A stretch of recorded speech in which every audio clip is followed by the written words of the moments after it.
The Honourable Ruth Dice. Mr Speaker, I'm delighted to add my support to this conversation in the House tonight, but I want to begin by just acknowledging the happiest Member of Parliament in New Zealand today, Chris Hipkins, his partner Jade, and welcome their new baby Charlie Douglas to the world, and say that I think that they will be great parents despite the demands that this House puts on them. So warmest congratulations, I'm sure, from every member of the House. I hope that it will improve the overall temperament of the senior whip. Can I also acknowledge the Honourable Michael Woodhouse for having the initial idea for this bill and drafting it up. I think he deserves credit, even though all the gold stars are going to the member who was lucky enough to get it passed to him when Michael was no longer able to introduce it because he's a Cabinet Minister. I want to acknowledge Chris Bishop for deciding to take it up. It is a bill that will make a difference, and that actually is what members' ballots should be used for.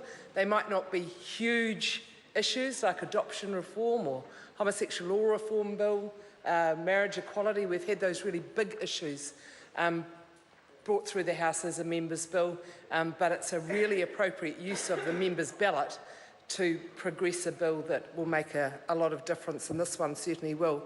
I agree with Scott Simpson, who just resumed his seat, firstly in his praise of Andy, and I think that was entirely justified, but also in his saying that this isn't the total fix, that we've got lots of other issues to deal with.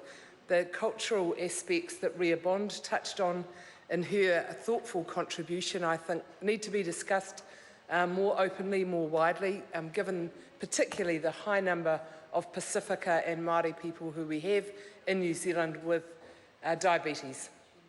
That's a fact in our health statistics, and it means they are more likely to be in need of a kidney transplant in future.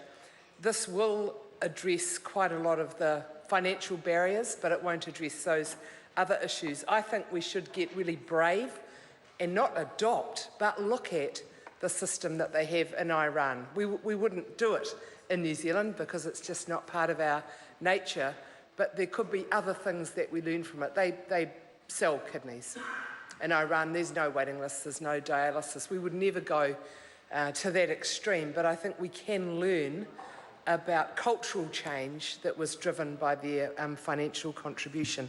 I also, I don't want to hear the thud as David Seymour faints when he hears this, but I think that his SOP, if he puts it in, is well worth thinking about, well worth considering. I think he's onto a good idea there, and I hope that he does get round to doing it. There are other really good members' bills that are going to be debated tonight, so I don't want to take up too much time because one of them's mine, and I'm looking forward to having the debate on it.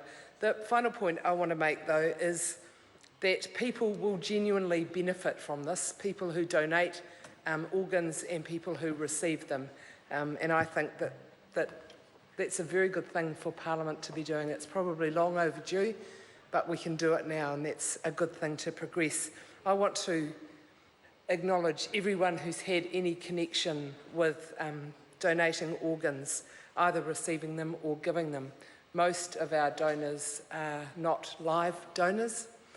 So for many families, they are donating the organs of their family member at the worst possible time as that person dies.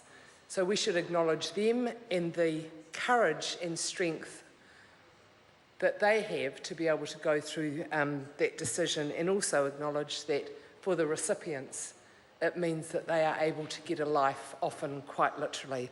So, Mr Speaker, I commend the bill and look forward to its progress through the House.